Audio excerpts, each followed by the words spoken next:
Customerland is a podcast about customers, how to get more of them, how to keep them, what makes them tick. We talk to the experts, the technologies, and occasionally actual people, customers, to find out what they're all about. So if you're a CX pro, a loyalty marketer, a brand owner, an agency planner, if you're a CRM and personalization geek, if you're a customer service, CSAT, NPS nerd, you finally have a home. I'm Mike Giambattista. Welcome to Customerland.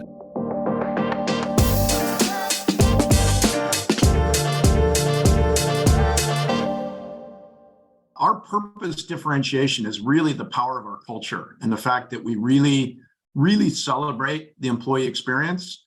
And that's kind of our defining differentiator in the market. And, some companies focus on being number one, some focus on being the biggest growth drivers or having the best, community play. We want to have the absolute best culture in the business, in tech. And I think we're achieving that. And I think our employees are very proud of that. And MK, what would you add to that? I know you're a passionate person on this topic. Yeah, absolutely. I think I loved what you said about differentiation. I mean, especially during Great Resignation, when it was one of those moments of like, how do you appeal to the employees that you really want to not only recruit, but keep? And so, yeah, we were definitely trying lots of things. And I like what you said too, Mike, about it being risky. Yeah, it was, but it definitely paid off.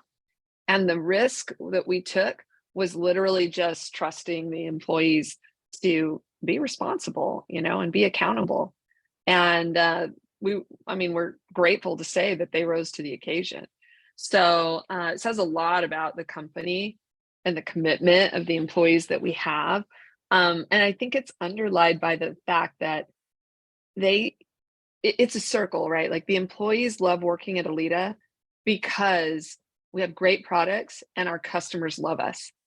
Like it makes it an easy circle, right? Yeah, right. It's much harder when you might love your 4-day work week, but when customers are difficult or the product is broken or what, then the circle breaks. So Alida kind of had like that special sauce all at the same time. I'm thinking back now, it's probably 3 years ago or so when Ross, you and I spoke about this, but I think the stated topic of that conversation had to do with Alida's investment in employee experience internally. And this was just one of the ways that you were fine-tuning it or expanding it or whatever you want to call it. And nobody else was really talking about it at that point. Our model and our messaging has continued to evolve. And we believe we're a 23-year-old startup, Mike. We developed the concept of the power of community to understand your employees, to understand your customers. And we invented the technology 23 years ago. And today, community is really a foundation of a more reliable, a more trusted, a more authentic customer experience. So it's really becoming a differentiator. You can do anything you want in customer experience as long as you build a community around it. Because random surveys with a 1 or 2%, response rate, or robots or bots, generating responses is not a strategic way to go and understand what's in the hearts and minds of the customers that matter the most, or the employees that matter the most. So we've really doubled down on this power of community as a differentiator. And I think it ties really nicely into that intersection between customer experience and employee experience. And as I said, this power of purpose, right, which is be the best world-class culture in the entire tech industry, bar none. Yeah, no small thing. It's nice that you set a nice low bar for yourselves. That's right. MK is very ambitious. I work with very bossy people, very bossy, ambitious people. Well, it seems to be working for you, from what I can tell. I wanted to talk a little bit about some of your customers, and I want to try and frame this in a way that this is about the insights that you, as the people leading Alida, get as a byproduct of where you sit in this industry and as a byproduct of the clients you work with, the trends specifically, and maybe even more specifically, how the brands you work with are harnessing ongoing customer feedback. You know, it's about data, but it's about way more than data. So I know that you guys have worked with Morning Brew. I know a bunch of your clients are top shelf clients. I wanted to, unless it's under NDA in some way, talk about your work with Morning Brew and how they're leveraging some of the real-time ongoing feedback. And then maybe one or two other customers, if you can kind of open up the books a little bit there. MK, you want to take a first pass? Sure. So Morning Brew is not under NDA, first of all, just so you know. Okay. We actually have a great video I should forward you if you don't already have it, of their director of insights and analytics. His name's Mike Nailin. He actually spoke at an event for us back in December, and he tells a really powerful story. I will do my best, and Ross to give I like that you ask what our view is on it. I mean, certainly it's a little bit different than where Mike sits. And for me, the top line on it, Mike, is not just Morning Brew, but almost every customer that we work with, especially on the marketing side where we're trying to elevate their success. It's a common theme, and it is the why behind the what. And so there's a lot of input when you say it's not just data. There's a lot of data, and that's the what. What does the customer look like? What are the demographics? There's so much spreadsheets and spreadsheets, frankly, of the what. But it's very disjointed. I don't have to tell you this, right? And it's the same problem that our top shelf customers come to us with. We have more data than we know what to do with. Nobody trusts the data. The data isn't usable, and we can't figure out the why. How do we take action on it? I know that's a very lofty answer, but that's really the top line for us. And Mike does a great job actually articulating it himself and saying, he says there's opportunity in the chaos. I'm going to steal that quote from him because I love it. There is opportunity in the chaos, opportunity to find the why behind all this data and actually become what we did for him and his team was we moved them from kind of a service center to the C-suite to actually at the table with the C-suite and become incredibly core to decisions because they were the keepers of the why. That's no small thing. As somebody who speaks with CX practitioners and people trying to move cultures to enable better CX, I can tell you that getting access to the C-suite might be the biggest, most important, and hardest thing to achieve in any of this. If you don't mind me asking, just to get a little deep into the weeds on this, how does Alida approach getting to that why? Is it well, I'll throw it out there. How do you get to that? Because that's no small thing. I think it's about how we build the power of an engaged community. So the bulk of our industry sends surveys. You get a survey, there's a survey in your inbox, right? In your Gmail or in your email right now, asking you to respond to something. And unless you are particularly engaged and excited and passionate about that brand, you'll probably hit one button, which is delete. The way Alida approaches it, we do the hard work by really targeting a set of professionals that care about the brand, and we recruit them into a community because they care about the brand. I'll give you an example. So Volvo has launched a tremendous portfolio of new electric vehicles, and when they launched their latest platform and several new cars, they collected 5,000 deposits of $1,000. That's a good response.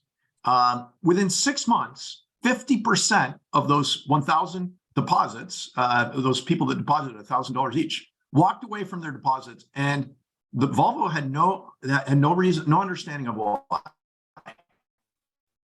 So they had no connection with that random individual, other than the fact that I'm going to give you $1,000 because I want an opportunity to order one of your vehicles. So we approached them because they also wanted to not only know the why you made the decision to buy and deposit $1,000, and also why are you feeling like you might want to walk away, so that we have an opportunity to respond and maybe kind of bring it back into the Volvo family. We also wanted to help them understand the who. And we have a double opt-in, right? We are fully SOC compliant, SOC 2 compliant, GDPR compliant. So we go through what Forrester refers to, and we're ranked globally as one of the top zero-party data security providers. And we want you to understand the who.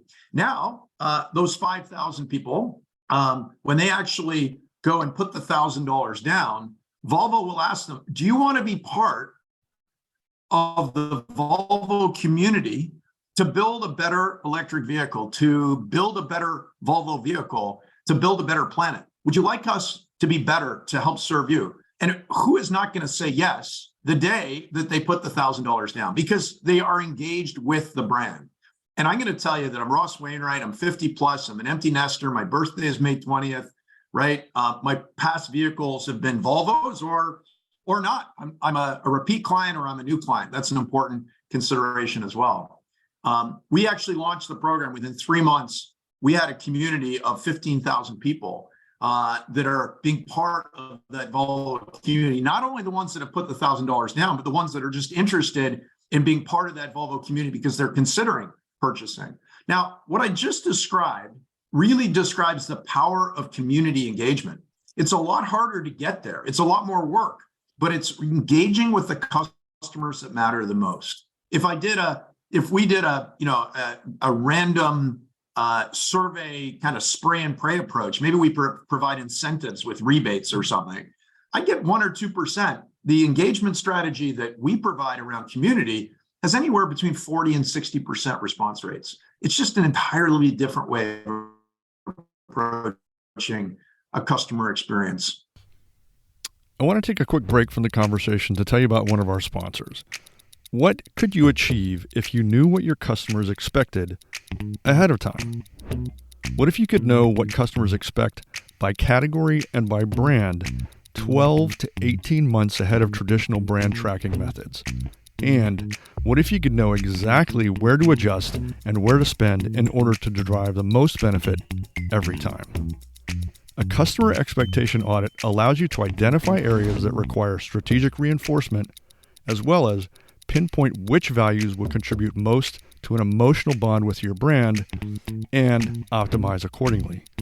Customerland has partnered with Brand Keys, the world's oldest loyalty-focused consumer research firm, to bring real-world customer expectation audits to brands, brand managers, and to CX practitioners everywhere.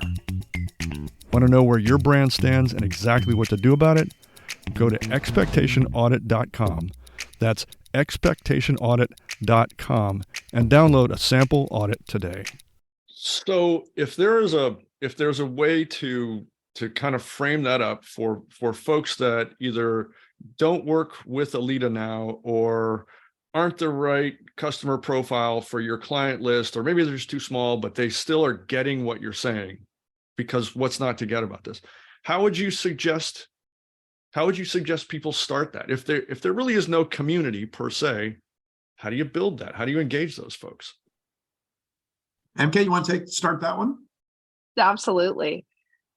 So it's actually so much easier than you think. That's a little bit of, I love the Alida product stack because of that very reason. When we are able to sit down with a customer who has, back to my story of so much data, that's where we start. Just, what is it that you're looking for? And we can stand up a community for you in 24 hours. It's very plug and play.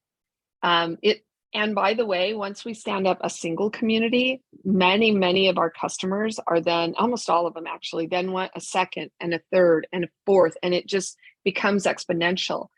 why is that? It's not just about, Ross was saying something about the Volvo example, and Morning Brew, they started with what I would call their most loyal customers, but quickly changed up into different types of communities because they don't just want to talk to the most loyal, right? They may want to talk to, they want information to sell advertising, correct?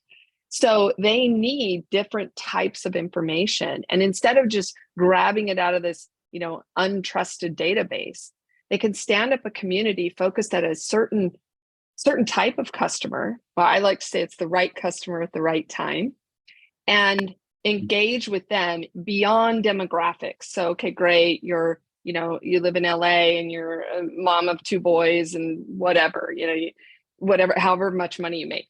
But that doesn't actually tell you what kind of content do they want to listen to. Why not just ask them and get their feedback? How about sharing some content ideas? That's really how Morning Brew started, to engage different types of community based on who their audience was, sharing content ideas and getting the feedback. And then they would go back to them and provide that closed loop and say, this is how we're using your feedback. Well, now you just bought in that person to be incredibly engaged. Now that your response rate goes from, 15, 20% to 30% the next time, and on, right? Because you're closing the loop with them. Interesting. I think just little side note, and I'll mess up the exact statistic here, but essentially this report came out and said that consumers don't really trust that the companies, the brands they engage with, are looking at their feedback. And that was a big number. I'm going to say 78% or something like that. Consumers probably bigger than that, Mike. that they don't care. And then the brands on the other side reported back that it was something like 80% of these brands actually did look at and value and take action on customer feedback, which was really interesting. That whole gap there is just a massive opportunity for companies just to do something like, as you mentioned, just close the loop. That's all it takes. And all of a sudden you've gained customer trust where there really wasn't any. It's got to be a pretty big gain in terms of, customer satisfaction and then, any of your other NPS type measurements. It's a great point, Mike.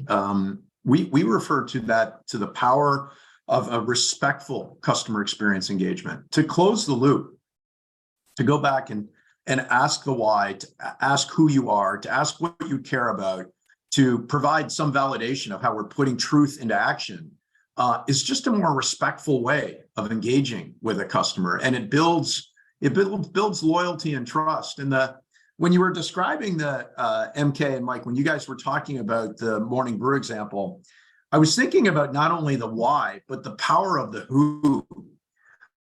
Because if you know that you're a mom with 2 college age boys in Southern California versus a millennial sitting in Chicago, right, who's single, who hasn't even, who's in college, right? Understanding that demographic is very powerful for the advertiser, because it enables we can now start progressively profiling, doing longitudinal research around that individual, around that baby boomer who's an empty nester, or around the mom with the college age kids, or the college age kid for that matter in Chicago. So the power of community is we want to identify who you are. We want to engage with you. We want to have that respectful closed loop, and the advertisers eat it up, right? So they can say, tell me what, we provide a community play for Vogue in Brazil in Portuguese. So they launched a digital version of Vogue out of Sao Paulo, and they wanted to understand gender female, Gen Z, Gen Y. They wanted a millennial, and they wanted them not in Sao Paulo, but the rest of the country of Brazil. They could actually provide that exact data back to their advertising community, and that's what spikes the revenue. That's what enables them to control that revenue flow. Alida works with Duke Health, and the healthcare world has a set of privacy regulations that are impenetrable. it's a hard wall, and that makes identity resolution its own set of really unique and difficult challenges. It makes profiling those people uniquely difficult. So again, if you don't mind, I would love to talk about your engagement with Duke Health and some of the challenges they faced, consequently, which you faced in the effort, and how some of those were resolved to try and build engagement. MK, you want to take first pass on this one? Yeah, absolutely. Thanks, Ross. So again, Duke Health isn't under NDA either, so don't worry about that. Again, what's one of my favorite customers. We work with a lot of customers in the healthcare industry, and number one, the biggest challenge that they face is, again, that privacy, right? Being able to not only gather the information, but then use it effectively with all of the gates that they have set up. And they're important gates. So let's not break them down, right? But let's be respectful and figure out how to gather appropriate feedback and message back to those people within the parameters that are set up, which are very strict, as you know. So they face that challenge, and I'll come to kind of how they dealt with it. But on top of that, what they were finding was they also were speaking with, what they had stood up with advisors were, again, maybe, a lot of companies might call it your most loyal or your most active customers. But the problem is it wasn't representative of their larger customer base.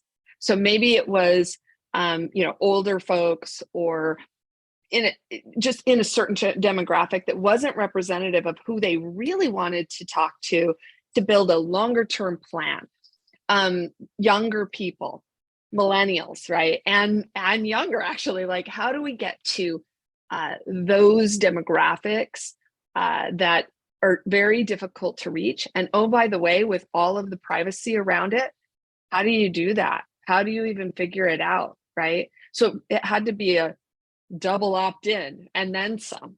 So working with Alida, that's exactly the challenge that they tackled, and not a small feat by any means, but we were able to take their data, work with their internal team, and stand up something similar to their advisory groups, but actually stepping outside of that and allowing anybody to join. Then by the information they supplied, they built a community of it was 15,000 very rapidly, of people who were opting in and sharing that information. And then they were splitting up the groups into the proper communities to gather the information they wanted. In other words, we want information from this group of people on how do you use our website?